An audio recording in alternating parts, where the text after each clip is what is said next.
ज्ञान वो होता है जो सर्वश्रेष्ठ होता है। ज्ञान वो होता है जो सिर्फ सत्य होता है, और ज्ञान देने वाला हमेशा परमात्मा होता है, और आप हमारे लिए परमात्मा हो। परमात्मा तो नहीं, लेकिन परमात्मा बनने की कोशिश। नमस्कार, मेरा नाम हर्ष है और आज हमारे साथ जुड़े हैं एक महान व्यक्ति जिनके साथ आज हम कुछ बातें करेंगे। आज हमारे साथ है माँ सती जी, कोमल जी और मेरा नाम स्मिता है। मत्थेनम वंदामनी माँ सती जी। तो पहला सवाल ये है कि आपने दीक्षा ली है, तो आपको ये दीक्षा लेने की प्रेरणा कहाँ से मिली है? Okay, fine. जैसे सबको कितने भी आगे चले जाए, कॉलेज में जाए, फिर भी स्कूलिंग लाइफ और बचपन जितने बार हम याद करते हैं, इतनी बार अच्छा ही लगता है। आज आपने भी मेरे पास टेंस में झोंकने का मौका दिया। और दीक्षा वैसे तो धर्म, पहले से धर्म से जुड़ी हुई थी, लेकिन दीक्षा का ऐसा कोई मन नहीं था कि मैं दीक्षा लूंगी। मेरे को सब बोलते थे इतना धर्म करते हैं तो आप दीक्षा ले लो। मैंने बोला वो बात मेरे पास मत करना, धर्म करूंगी, दीक्षा नहीं लूंगी। लेकिन मेरी एक फ्रेंड है अंजू, उसकी बहन की दीक्षा थी। उसकी दीक्षा में मैं 8 दिन गई थी। बहुत नजदीक से सद्गुणाबाई माँ सती जी की मैंने दीक्षा देखी। वो भी बहुत ब्रिलियंट थे, साइंस स्टूडेंट थे और बहुत सारे अच्छे परसेंटेज से पास होते थे, बहुत फेयर थे, फिर भी वो दीक्षा ले रहे थे। तो उस दिन से मेरे दिमाग में और दिल में एक क्वेश्चन बहुत चक्कर काटने लगा कि इसके पास सब कुछ है, बुद्धि है, सत्ता है, संपत्ति है, ऐश्वर्य है, सब कुछ है, फिर भी क्यों दीक्षा ले रहे हैं। और इस खोज के अंदर में चली गई। फिर मैंने नक्की किया कि मुझे भी दीक्षा लेना चाहिए। तो फिर एक और अंदर से आवाज आई कि क्यों लेना है, तो और आंसर मिल गया। मैं शादी करके एक घर में बंद जाऊंगी, एक फैमिली में बंद आ जाऊंगी, और मेरी जो सोच है, समझ है, विश्व तक मैं पहुंचा पाऊंगी या नहीं पहुंचा पाऊंगी।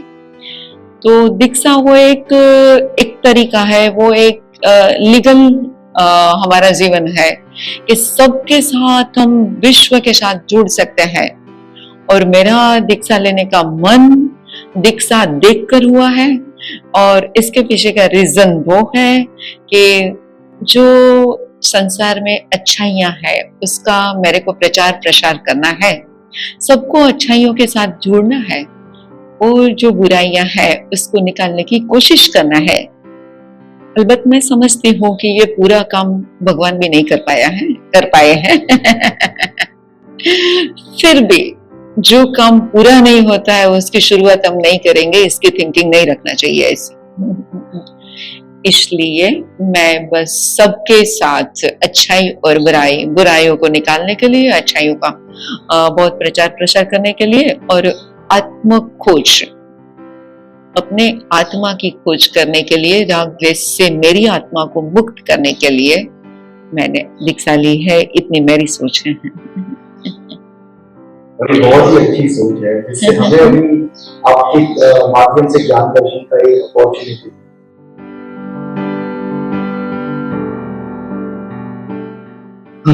तो मासूम जी, कुछ सवाल है सबके, कुछ मेरे मित्रों के ऐसे, कुछ ऐसे जिन लोगों से हमने बात की है, बहुत सारे क्वेश्चंस है जो अनूठे हैं और देखने का नजरिया हम थोड़ा सा चेंज करना चाहते हैं। तो पहला सवाल मासूम जी मेरा ये है कि जैनिज्म क्या है और जैनिज्म की स्थापना किसने की, उनके फाउंडर कौन है, what is Jainism? Yes, Jainism राग द्वेष को मुक्त करके विश्व मैत्री की भावना को बढ़ाने का एक अच्छा नजरिया, तरीका है। उसका फाउंडर वैसे तो कोई नहीं है, प्राचीन काल से, अनादि काल से जैन धर्म चला आता है। फिर भी राग द्वेष से मुक्त होकर तीर्थंकर परमात्मा चतुर्विद संघ की स्थापना करते हैं, तो तीर्थंकर को हम एक अपेक्षा से फाउंडर मान सकते हैं।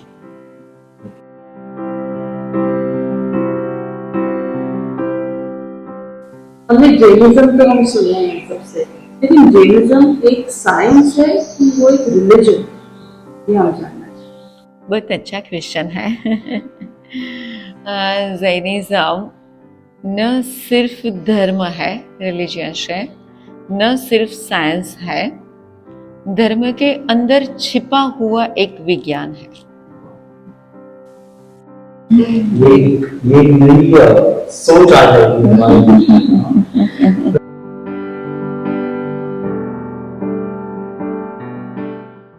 So, मास्टर जी, तीसरा क्वेश्चन ये है कि जैनिज्म का उद्देश्य क्या है, पर्पस क्या है जैनिज्म? नाइस।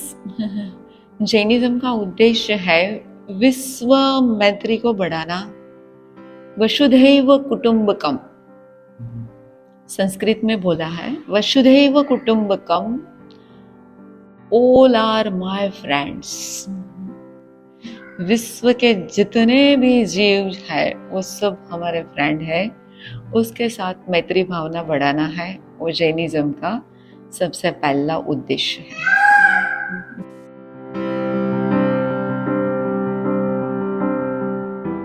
इसी तरह मास्टर जी कहा जाता है कि महावीर भगवान जो है वो हमारे 24वें तीर्थंकर है, तो तीर्थंकर का मतलब क्या होता है? हाँ, इस अवसरपिणी काल की जो 24 तीर्थंकर है उसमें महावीर स्वामी भगवान 24वें तीर्थंकर है। सही। तीर्थंकर की व्याख्या नॉर्मल ये होती है, तीर्थम करोति इति तीर्थंकरः, जो तीर्थ की स्थापना करते हैं उसको तीर्थंकर बोला जाता है। तीर्थ माना साधु, साध्वी, श्रावक और श्राविका, वो चतुर्विद संघ की स्थापना करते हैं, उसको तीर्थंकर बोला जाता है। और तीर्थंकर ने साधु, साध्वी, श्रावक, श्राविका और चारों को लेकर विश्व के तमाम जो भी ह्यूमन बीइंग है उन सबको उसमें ले लिया। जो चाहे वो तीर्थ में आ सकते हैं, चाहे आप साधु बनो, चाहे साध्वी जी बनो, मेल फीमेल, चाहे श्रावक बनो, चाहे श्राविका बनो, विश्व के जितने भी व्यक्ति हैं वो सब जिसमें आ जाते हैं, ऐसी जो रचना करते हैं, स्थापना करते हैं, उसको तीर्थंकर बोला जाता है। कहा जाता है कि जैनिज्म एक्चुअली बहुत ही एडवांस धर्म है। एडवांस का मतलब यही है कि हम अभी तक उसको पूरी तरह से समझ भी नहीं पाए, और समझने की कोशिश मुझे ऐसा लगता है कि आज के तारीख में तो बहुत जरूरी है। Yes yes yes.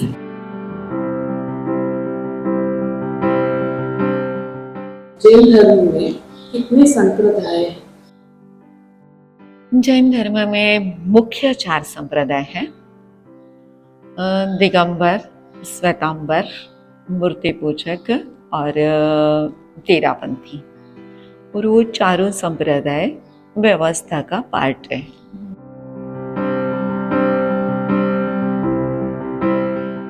तो हम जैन धर्म में हम लोग नकार मंत्र बोलते हैं, तो उसका अर्थ क्या है, जरा हमें समझाएं। श्योर, बहुत अच्छा, क्योंकि हम नौकर रोज गिनते हैं, छोटे थे तब से मम्मी ने सिखाया है, तो नौकर मंत्र सिखाया है, लेकिन मीनिंग मालूम नहीं होता है किसी किसी को। और काफी आप जैसे लोग अभी समझदार हो गए हैं कि कोशिश करते हैं समझने की।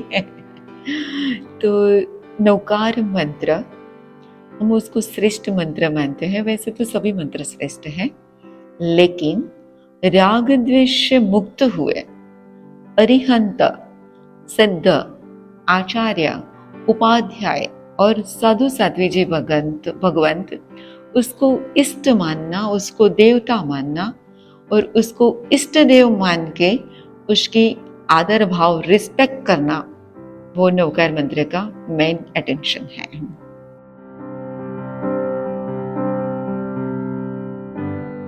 तो मासती जी, एक और एक क्वेश्चन आता है इसमें कि नवकार मंत्र में कोई भी भगवान की रचना या भगवान का नाम नहीं, ऐसा क्यों?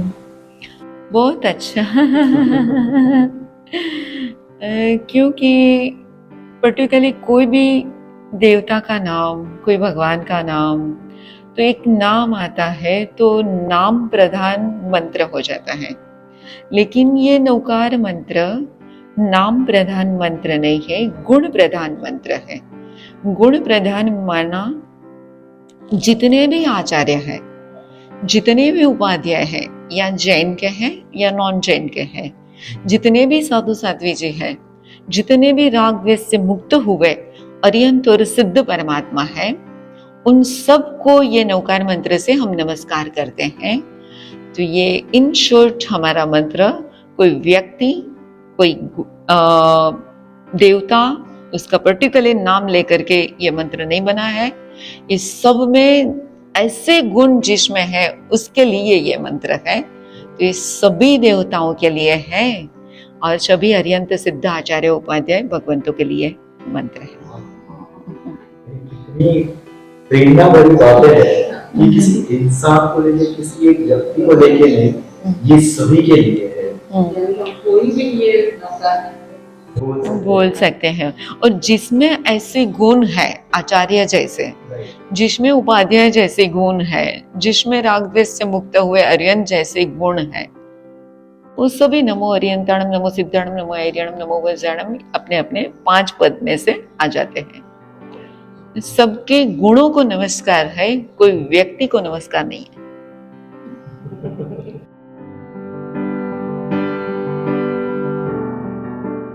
अभी मंत्र होता है और प्रार्थना भी होता है, तो इसमें कोई अंतर है कि सेम है? जैसे आज कोई भी आपकी तैसा आगे बढ़ती है तो आप उसको क्या बोलेंगे? आप डिग्री लो या मत लो, लेनी पड़ेगी। फिर डिग्री लेने से आप उसको बोलेंगे कि अभी आगे आपका एफर्ट इसमें डालो या आपके एफर्ट्स मत डालो, डिग्री ले लिए, स्टॉप हो जाओ, बोलेंगे। जैसे आप अपने फील्ड में डाल रहे हैं। कोशिश तो हमेशा ही रहेगी कि जितना एफर्ट डाल सके। प्रार्थना भक्ति में जुड़ने के लिए एंट्री है, डिग्री है। और मंत्र हम उसमें स्टेबल हो जाते हैं और हमारे एक्स्ट्रा एफर्ट्स डालते हैं, वो मंत्र है। आप तो हमारा मन खोलते ही जा रहे हैं। एक दर्शन एक्चुअली विज्ञान का एक अलग तरीका ही समझा है। वो दर्शन जिसकी मुझे लगता है कि सबसे ज्यादा जरूरत है, मुझे लगता है कि बहुत ही अच्छा मार्गदर्शन होते जा रहा है। बस सबको उसमें से कुछ न कुछ अच्छा मार्ग मिले, बस वही भावना है हमारी, आपकी, सबकी।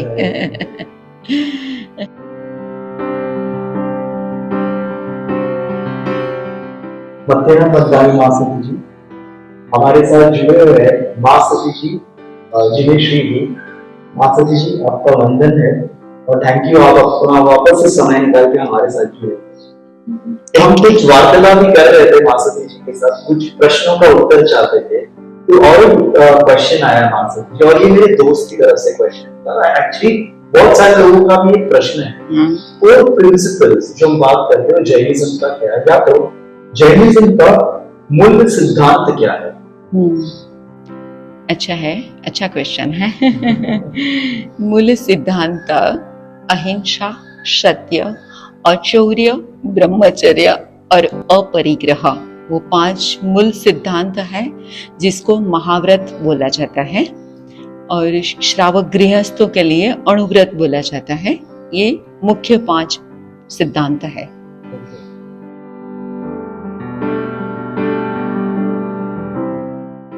तो अगला प्रश्न मेरा ये है कि केवल मुनियों को ही ये सिद्धांतों का पालन करना पड़ता है या कोई भी ऐसा कर सकता है? कोई भी ये सिद्धांतों का पालन कर सकता है? बहुत अच्छा। सिद्धांत, नियम मुनि के लिए तो है ही, लेकिन सिर्फ मुनि के लिए नहीं है। जो चाहे वो कर सकते हैं। नियम बना है मुनि के लिए, लेकिन दूसरों के लिए नहीं बना सकते। ऐसा नियम कोई नहीं बना है कि दूसरे उसको पालन नहीं कर सकते हैं। तो हम कोई भी नियम का पालन कर सकते हैं। यस यस यस, सबके लिए। मुनि को तो ये नियम का पालन करना ही है, लेकिन जो चाहे वो भी कर सकते हैं। ओके।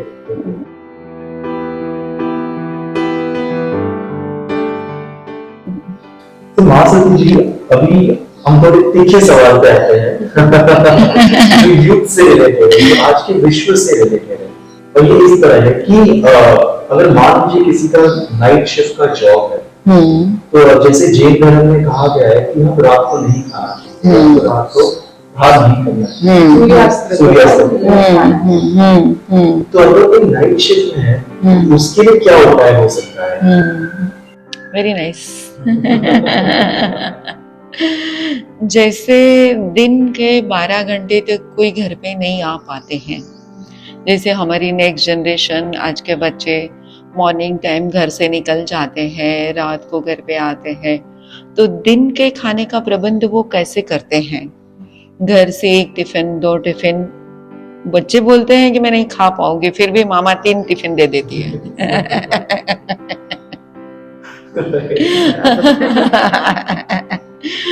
तो जैसे कोई ऐसे बॉम्बे की भागदौड़ भरी लाइफ है, सब सिटी में, तो घर से वो खाने का प्रबंध 8-10 घंटा निकल जाता है, तो करके निकलते हैं दिन का प्रबंध। आपका सवाल यह है कि रात को क्या करेंगे? उसके नाइट ड्यूटी है, नाइट में काम कर रहे हैं, तो दिन में तो वो सो जाएंगे। लेकिन जिसको जो करना है उसमें वो थोड़ा एडजस्ट करना पड़ेगा। वो दिन में थोड़ा जल्दी उठ पाएंगे, कोशिश करेंगे, खाना खा के रात को आपकी अपनी ड्यूटी के लिए जाएंगे।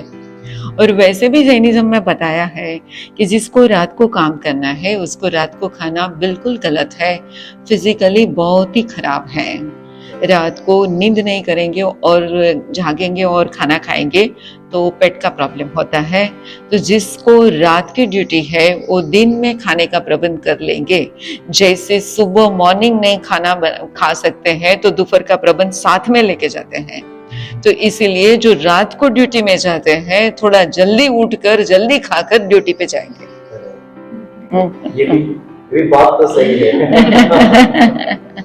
मगर आजकल रात का खाना तो ज्यादा ही होते जा रहा है। हाँ, जितने सिटी के अंदर है, क्योंकि दिन जल्दी नहीं निकलता है ना। आपका सुबह मॉर्निंग जल्दी नहीं होता है। खास करके संडे को तो बिल्कुल नहीं होता है। वही है, दिन को यूज कर लेते हैं तो रात को यूज करने की जरूरत ही नहीं रहती है। कोई डिसिप्लिन होना तो जरूरी है। यस, हमारा अटेंशन वही है कि हम सीखें। प्रैक्टिकली कितना पॉसिबल है नहीं पॉसिबल है वो सेकंड है, लेकिन फर्स्ट थॉट हमारा वो ही होना चाहिए कि ये प्रॉपर है, सही है।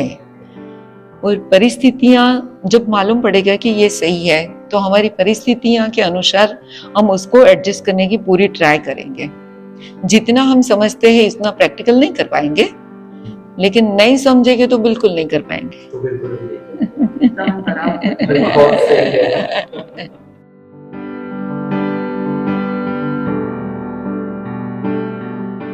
मास्टर जी, और एक क्वेश्चन आया है। जैन धर्म में पुरुष और महिला के बीच में बहुत ही महत्वपूर्ण संबंध है और ये हमेशा ये संबंध के रिलेटेड बहुत कुछ डिफरेंसेस भी पैदा होती है। तो क्या अधिकार जो उनका है और जो काम उनका है वो एक ही होता है? बहुत बढ़िया क्वेश्चन। जैन धर्म में मेल और फीमेल दोनों का अधिकार समान है। वो तीर्थंकर प्रूव करके बताते हैं, जैसे अपने को केवल ज्ञान प्राप्त होते हैं तो वो चतुर्विद संघ की स्थापना करते हैं। तो मेल और फीमेल, साधु साध्वी, श्रावक और श्राविका, दोनों को 50-50% अधिकार दे देते हैं। तो ये प्रूव होता है कि दोनों का अधिकार समान है।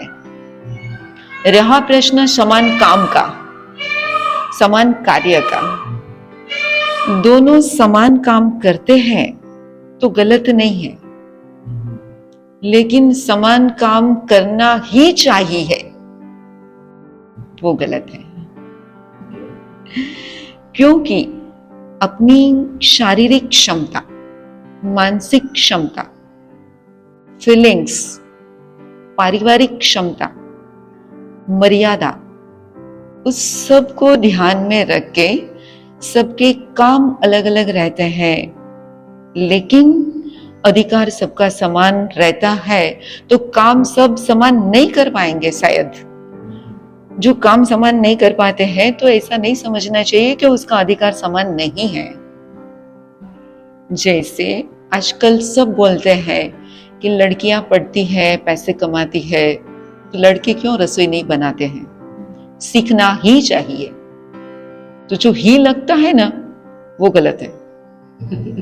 भले ही अच्छे कुक बने, कोई प्रॉब्लम नहीं है, लेकिन ये करना ही चाहिए, वो गलत है। वो अधिकार नहीं है। समान काम करना वो अधिकार नहीं है। उसकी क्षमता को देखकर उसको काम देना, बाकी मेरी क्षमता के अनुसार मुझे कर लेना, वो दूसरों को अधिकार देने की बात है। ऐसा नहीं है कि आप क्यों नहीं करते हैं, तो वो आपको मैं अधिकार नहीं दे रही हूं। आप नहीं करते हैं तो ठीक है, आपको नहीं जमता है, मेरे को जमता है, मैं कर लूंगी। वो आपका मैंने अधिकार दिया। ये एक अलग ही नजरिया है। और हमेशा जो आज हम देखते हैं सब लड़ रहे, अधिकार हो, हमें भी काम होना चाहिए। मेरे ख्याल से जो आपने कहा और जो जैनी से भी बता रहा है कि अधिकार और काम ये दोनों अलग अलग हैं। काम अपनी आर्ट से होता है, अपनी सूझबूझ से और अपनी हॉबी से होता है। और अधिकार माना वो अधिकार है, वो नेचुरल हमको मिलता है।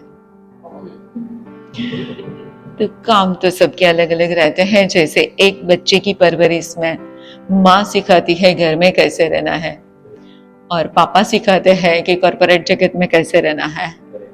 तो दोनों परवरिश का हिस्सा ही है, लेकिन दोनों ने अलग अलग सिखाया।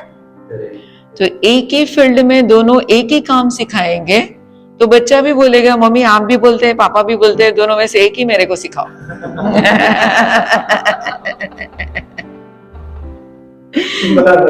दोनों ने अलग अलग तरीके से सिखाया, तो दोनों ने परवरिश में सहयोग दिया, लेकिन अलग अलग स्टाइल से। तो हमारी लाइफस्टाइल ऐसी होनी चाहिए कि सब हमको जो भी अलग अलग स्टाइल से काम दे रहे हैं वो सब काम करते हैं और हमको वो अधिकार ही दे रहे हैं, सपोर्ट ही कर रहे हैं। थैंक यू मास्टर जी। ये एक नया ज्ञान दर्शन है, अधिकार और काम के बीच में करने की कोशिश होती है। हाँ, ये अंतर समझना बहुत जरूरी है, बहुत जरूरी है। अभी आजकल हम थोड़ा ज्यादा डिटेल जाती हूँ कि आजकल जैसे रहता है कि किचन में घुसो तो दोनों साथ में, जैसे ऑफिस में रहो तो दोनों साथ में, जैसे आप कुछ गार्डन वगैरह घूमने को गए तो भी दोनों साथ में, जैसे आप कुछ खाने पीने को होटल में गए तो भी दोनों साथ में ही होने चाहिए।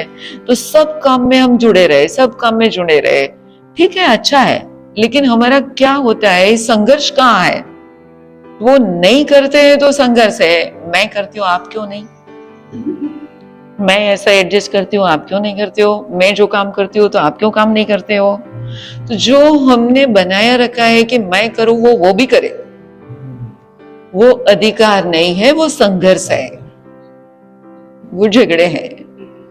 आपको जमे वो आप करो, मेरे को जमे वो मैं कर लूंगी, वो अधिकार है।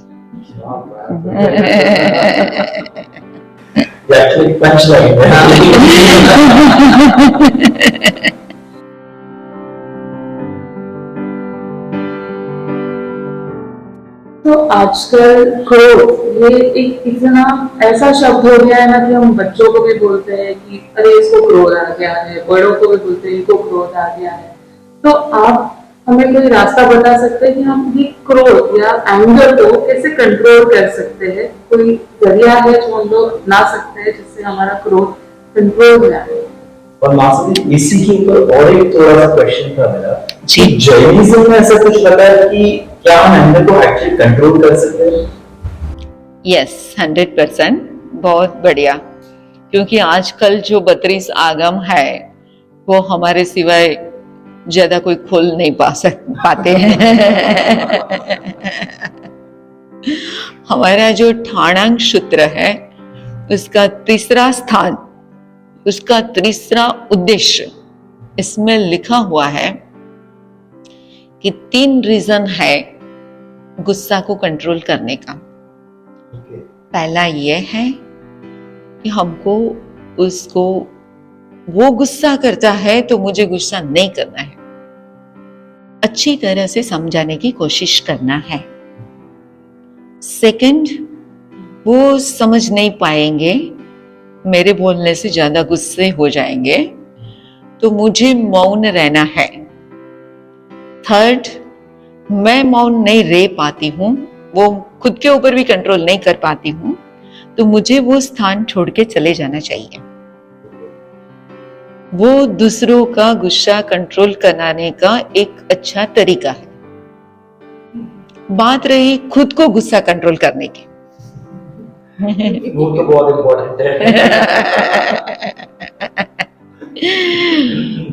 वो हमारे जैन शास्त्र में बताया है, गुस्सा इसी को आता है जिसका ईगो ज्यादा रहता है।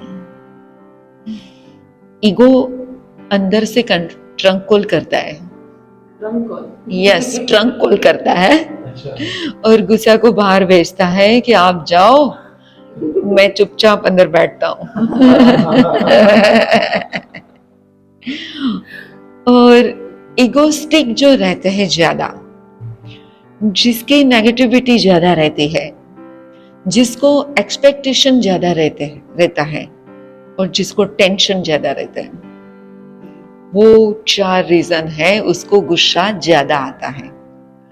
तो हमको मालूम पड़ जाए कि ये 4 इसके रीजन है, तो खुद को चेक करे कि मैं इगोस्टिक हूं या एक्सपेक्टेशन मेरी ज्यादा है, या मेरी नेगेटिविटी ज्यादा है, या तो छोटे काम के लिए मेरे को बड़ा टेंशन आता है, टेंशन ज्यादा है, व्हाटएवर।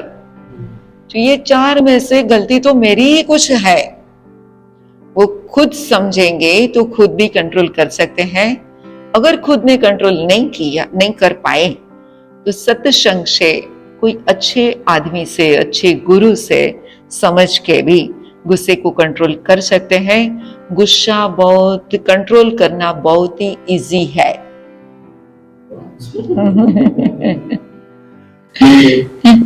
तो आपने ये सत्संग बोला, इसका मतलब क्या? सत प्लस संग संस्कृत शब्द है। सत माना सत्य, ट्रूथ, और संग माना जुड़े रहना, कनेक्टिविटी। सत्य के साथ जुड़े रहना, वो सत्संग।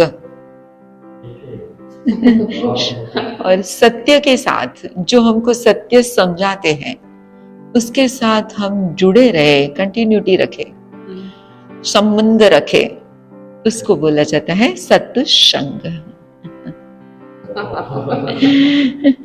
तो माफी दीजिए, मान लीजिए अगर मुझे जानना है कि मैंने जान लिया ये जो 4 चीजें हैं जिसकी वजह से एंगर होते हैं, अगर मुझे पता चल रहा है तो करना क्या चाहिए? जब भी कोई भी आदमी को पता चलेगा ना कि ये है मेरे में, तो उसको अच्छा नहीं लगेगा। कोई बोलेगा कि तेरे में बहुत ही अभिमान है, तो उसको अच्छा नहीं लगता है। लेकिन खुद को पता चल जाएगा कि रियली आई एम एगोस्टिक, तो उसको अच्छा नहीं लगेगा। तो उसमें थोड़ी भी समझदारी होगी तो निकालने की कोशिश करेंगे ही। जैसे आपको कॉर्पोरेट जगत में ऐसा, विश्व में ऐसा लगता है कि ये हमारा माइनस पॉइंट है, मालूम पड़ गया, आप दूसरों को बोलते हैं कि आप आपके व्यूज हमको दो, तो हमको मालूम पड़ेगा, अगर मालूम पड़ेगा तो हम ट्राई करेंगे। ऐसे जो समझदार लोग होंगे, वो समझदार लोग, उसको मालूम पड़ेगा कि ये ईगो है, उसको मालूम पड़ेगा। जब भी इसको याद आए कि ये गुस्सा आ गया, तो वो सोचेंगे ये गुस्सा नहीं आया है, ये ईगो आया है। तो थोड़ा तो कंट्रोल होगा ही। ये गुस्सा नहीं आया है, ये मेरी नेगेटिविटी है, मैं नेगेटिविटी फेंक रही हूँ बाहर। ऐसे बाहर का पॉल्यूशन, प्रदूषण भी खराब, बाहर का एनवायरनमेंट में खराब कर रही हूँ, मेरी नेगेटिविटी है। तो भी उसको मालूम पड़ जाएगा। टेंशन तो भी लगता है कि कोई भी काम टेंशन से इनका सॉल्यूशन नहीं आता है, काम करने से आता है, टेंशन कम करने से आता है, टेंशन कम हो करे ऐसे लोगों के साथ में रहने से आता है, ऐसे एनवायरनमेंट में रहने से आता है। कितना भी ज्यादा काम हो लेकिन ज्यादा टेंशन जरूरी नहीं है। तो वो समझ पाएंगे, जैसे समझ पाएंगे एक्सपेक्टेशन। लोग मुझे कम इंपॉर्टेंट दे रहे हैं या मुझे कम लग रहा है, ज्यादा दे रहे हैं फिर भी मेरे को वो महसूस होता है कि नहीं, इससे और ज्यादा चाहिए। इसने मेरे को 99 कॉइन, आपने बोला था स्टोरी 99 कॉइन्स तो वो कम ही पड़ रहा था कि मेरे को एक ही क्यों ज्यादा नहीं दिया, नहीं तो 100 हो जाता। गोल्ड कॉइन की तो बात सही है। इसके पीछे भागना है सबको। तो ये गोल्ड कॉइन्स के जैसा भी है ना, वैसा ही है कि जितना मिलता है और आगे भागो, जितना मिलता है कम ही पड़ता है।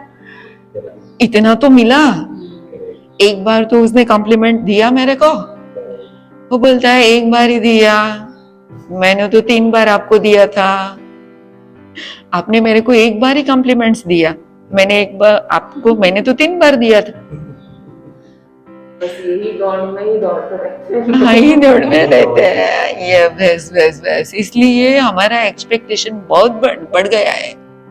बहुत सारे लोग अभी स्मार्ट हो गए, मम्मी पापा गुरु सब इतने स्मार्ट हो गए कि अच्छे काम करते हुए वो भी हमको ऐसे धन्यवाद दे देते हैं। लेकिन जितना भी, जहां से भी, हस्बैंड के पास से वाइफ को, वाइफ के पास से हस्बैंड को जितना भी मिलता है, उसमें हमारी एक्सपेक्टेशन और ज्यादा बढ़ती रहती है, बढ़ता ही रहता है। बस वही हमारा एंगर का कारण है, गुस्सा इसलिए आ जाता है। मेरे पास तो ऐसे एग्जाम्पल है कि एक हस्बैंड वाइफ, उसका बर्थडे था और हमारे पास आए, बोले, हस्बैंड ने बोला कि आज इसका बर्थडे है और हमको अच्छा आशीर्वाद दीजिए। मैंने बोला हाँ, मंगल पाठ सुनाती हूँ। मंगल पाठ मांगलिक मैंने सुनाने का शुरू किया और वो लड़ी तो रोने लगी। मैंने बोले क्या हुआ, क्या गलत हो गया है, कुछ पूछा इसको, क्या है, आज तो आपकी बर्थडे है तो हंसना चाहिए, खुश होना चाहिए। हस्बैंड ने बताया सॉरी, मैंने उनको सुबह उठ के सॉरी बोल दिया, रात तक मैं काम कर रहा था, सो गया, रात को 12 बजे सबने उसको कॉम्प्लीमेंट्स दी, मैं सोया हुआ था। सुबह में उठा, मैंने बोला सॉरी, मैं आज सो गया था, मेरे को नींद आ गई। हाँ, दुनिया भर के बर्थडे याद रहते हैं, सिर्फ मेरा ही भूल गए।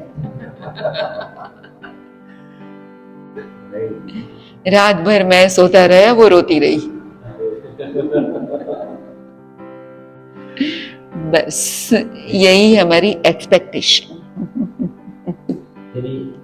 उस दिन खुश होना था और आपके पास भी आए थे, लेकिन एक्सपेक्टेशंस के, हाँ, वही माइंड में से नहीं निकलता था कि दुनिया के सब लोगों ने मेरे को ये रात को 12 बजे विश किया, लेकिन आपने नहीं किया। बस वो उसके दिमाग में से नहीं निकल रहा था।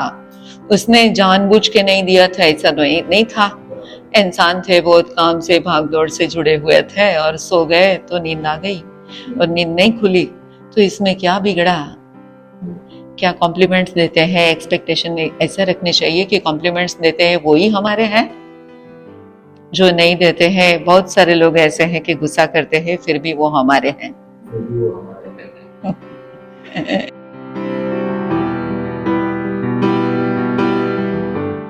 तो मानसी जी, एंगर से एक और एक चीज जो उत्पन्न हो रही है आजकल, जितने भी लोग कपल्स है या तो मैरिज है उनका, आजकल हम सुन रहे हैं कि डाइवोर्स काफी हो रहा है। और हम बात ये नहीं कर रहे कि सिर्फ अरेंज मैरिज का, लव मैरिज और अरेंज मैरिज दोनों में भी डाइवोर्स के केसेस बढ़े जा रहे हैं। तो ऐसे क्या रीजंस होंगे जिसकी वजह से बढ़ रहे हैं? और कुछ जैनिज्म में ऐसे है जिससे हम एक नई दिशा देख सकते हैं और मैरिज को बचा सकते हैं। जैनिज्म में हमारे जो 32 आगम है उसमें उपासक दशांश सूत्र जो गृहस्थों के लिए, मैरिड लाइफ के लिए, मैरिज लाइफ के लिए ही, मैरिड के लिए ही बना है। और उसमें जो भगवान महावीर स्वामी के 10 श्रावक, टॉप 10 श्रावक है, आनंद श्रावक वगैरह का जो जीवन चरित्र बताया है, तो उसमें बताया है कि इन लोगों ने कैसी अपनी गृहस्थाश्रम की यात्रा कैसे चलाई थी। तो पहले तो वो है, अगर मैरिज करना नहीं है और हो ही गया है तो अपनी मैरिड लाइफ को भी टाइम देना है। आजकल बहुत ऐसे फास्ट हो जाते हैं, फ्रस्ट्रेट हो जाते हैं और इतने गुस्से में आ जाते हैं, इगोस्टिक हो जाते हैं कि खुद को चांस नहीं देते हैं।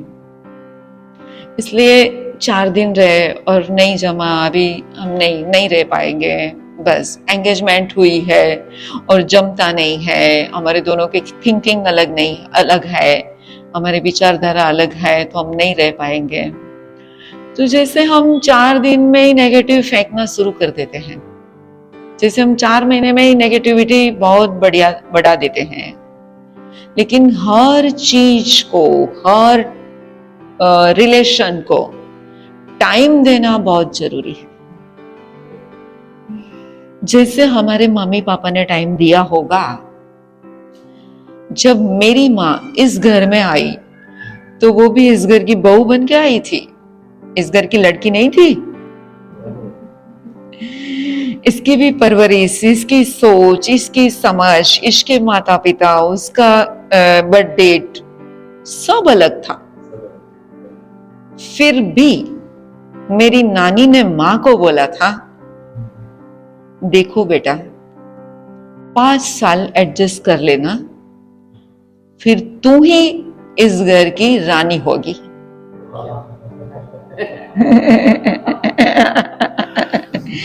हमारे आर्य संस्कृति में बहू को बहू रानी बोला जाता है।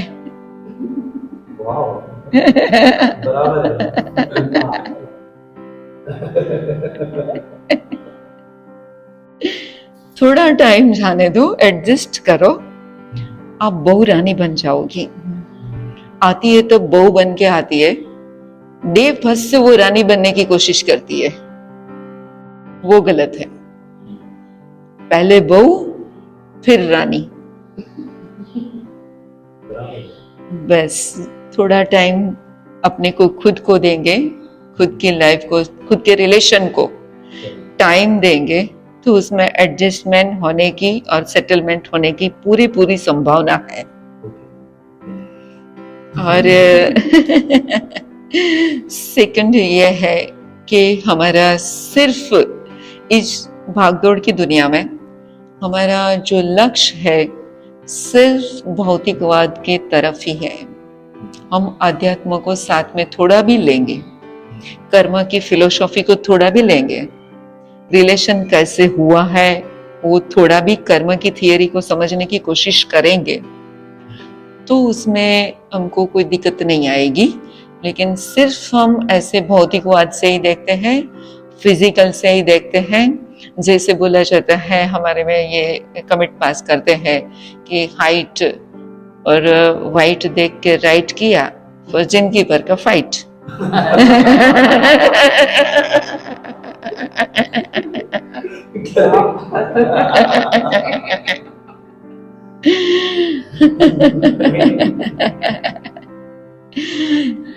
तो ये नहीं होना चाहिए। लड़कियां आजकल वो देखती हैं कि लड़के के पास क्या है, उसका घर कैसा है, उसके पास बिजनेस कैसा है, उसकी एफडी कितनी है। तो लड़कियां आजकल वो देख के शादी करने की कोशिश करती हैं। सभी ऐसी नहीं होती हैं, सबको मैं ब्लेम नहीं कर सकती हूँ, लेकिन ये देखेगी कि इसके पास क्या है, इसका जॉब कैसा है, और इसके पास पैसे कितने हैं, वो मेरे को बाहर घूमने फिराने को कितनी टाइम ले जाएगा, आउट कंट्री में कितनी बार मेरे को टूर कराएगा। तो वो सब देख के वो उसको पसंद करती है। और लड़के ऐसे हैं कि वो हाइट कितनी है, उसकी वाइटनेस कितनी है, स्मार्ट कितनी है, बाहर जाएंगे तो कैसी लगेगी, सबको फ्रेंड सर्कल में जाएंगे, हम सब ग्रुप में जाएंगे तो वो मेरे साथ काम करेगी और मेरे साथ रहेगी तो सबको अच्छा तो लगेगी ना, मेरे पास में खड़ी रहेगी तो अच्छी तो लगेगी ना। जब ये हाइट और वाइट देख के और जब संपत्ति देखकर दोनों ने राइट किया है, या बाहर के डिग्री देख के, आप भी डॉक्टर है, मैं भी डॉक्टर हूँ, आप भी इंजीनियर है, मैं भी इंजीनियर है, और अंदर का जो कल्चर नहीं देखा जाता है, संस्कृति नहीं देखी जाती है, उसका नेचर नहीं देखा जाता है, तो वो डिवोर्स ब्रेक होने का पूरा चांस है। लेकिन बाहर का सोचो, वो गलत नहीं है, वो भी जरूरी है, लेकिन थोड़ा कल्चरल रहेंगे हम और वो देखने की कोशिश करेंगे तो डिवोर्स होने की संभावना बहुत कम रहेगी।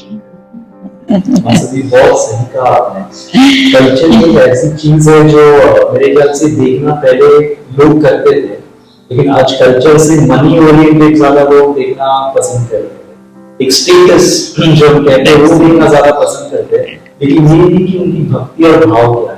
तो मेरे ख्याल से भाव और भक्ति कैसे कहा जाता है कि जिसके भाव वो सच्चे वही है मन के अच्छे, और यही भूल रहे हैं। तो मासूम बहुत ही अच्छा अलग चरित्र दिया है कि कल्चर को भी कैसे देखना चाहिए बिफोर टेकिंग डिसीजन कि हम शादी के लायक या डिवोर्स करने के पहले भी सोच सकते।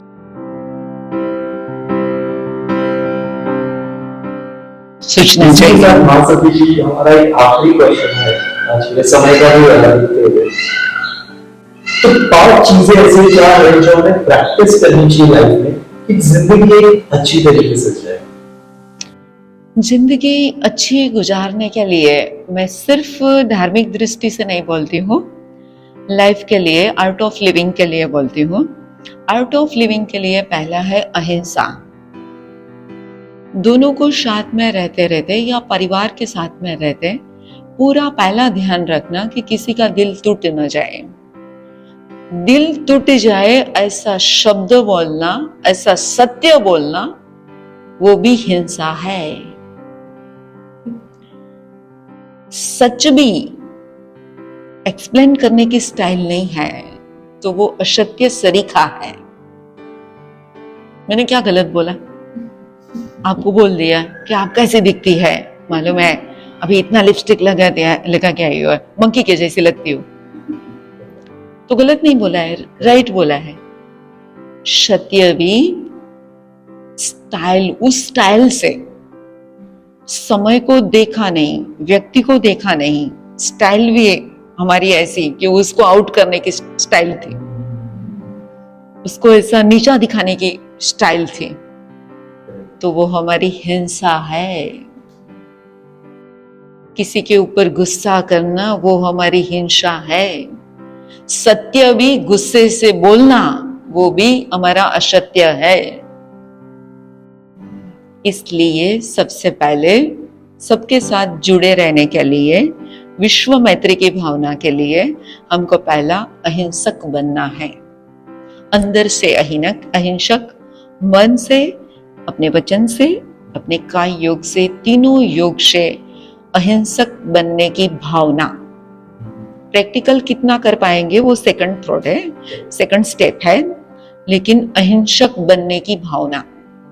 तो पहला है अहिंसक बनना, दूसरा है हमारा अपरिग्रह, माना सब दुनिया का जितना सुख है मुझे मिलना चाहिए, वो परिग्रह।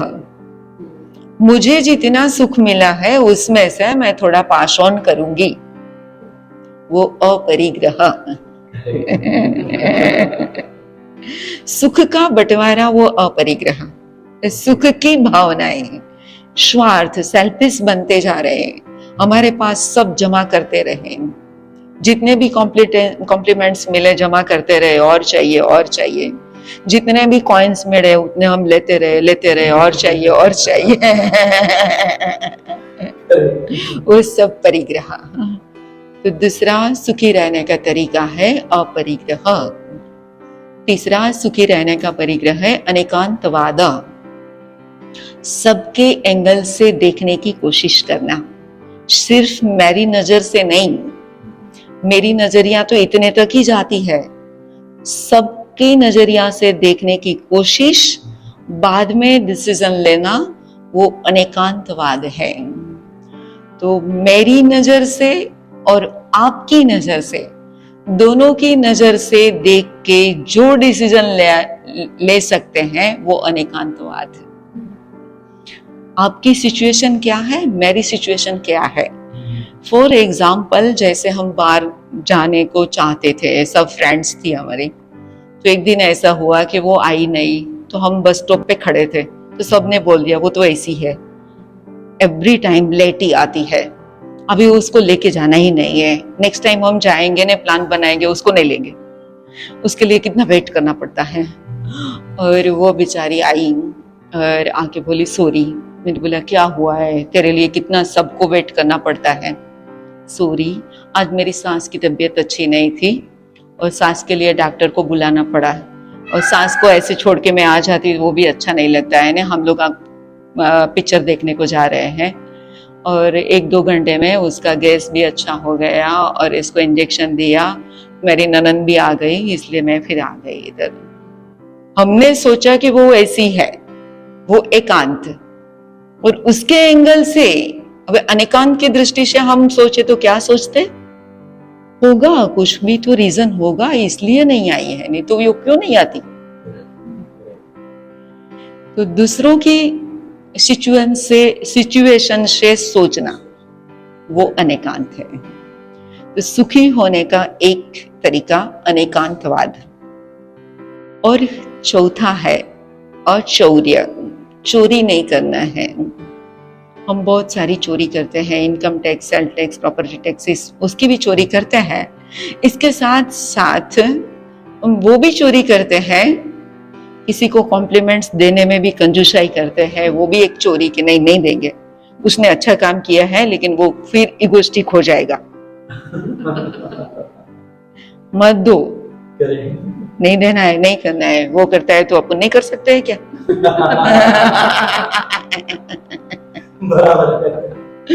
वो 2 शब्द अच्छे थे, बोल पाते थे, फिर भी चोरी कर ली हमने। तो अचौर्य और ब्रह्मचर्य। ब्रह्मचर्य माना जो जिसने संसार त्याग किया है, उसने 100% सेक्स का त्याग किया है, वो ब्रह्मचारी आत्मा। और हमारे आर्य संस्कृति और जैन धर्म के 12 व्रत, उसमें से चौथा व्रत की अपेक्षा से उसको भी ब्रह्मचर्य बोला जाता है। एक पत्नी और एक पति, वो एक पति को पति माने, एक पत्नी को पत्नी माने, बाकी सृष्टि के जितने भी मेल फीमेल है सबको फीमेल, सबको भाई बहन माने, वो भी उसका एक ब्रह्मचर्य है। बस इतना हम कर पाएंगे तो मी टू का, सी टू का कोई प्रॉब्लम ही नहीं आएगा।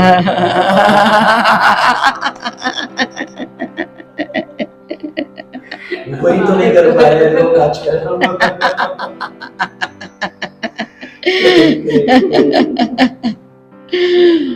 संतुष्ट रहना। जब ऐसा क्यों होता है, कैरेक्टर वाइज क्यों हम कंट्रोल नहीं कर सकते हैं? क्योंकि हमारी इच्छा शक्ति है, हमारा एनवायरमेंट, और खुद के ऊपर कंट्रोल नहीं कर सकते हैं तो सत्संग कम है, धर्म नहीं समझा है हमने, और दूसरी तरह दुनिया जिस तरह जाती है भागती है वैसे हम भागते हैं, इसलिए बाहर की दुनिया में हम फॉरवर्ड है, घर की दुनिया में हम ब्रेक है।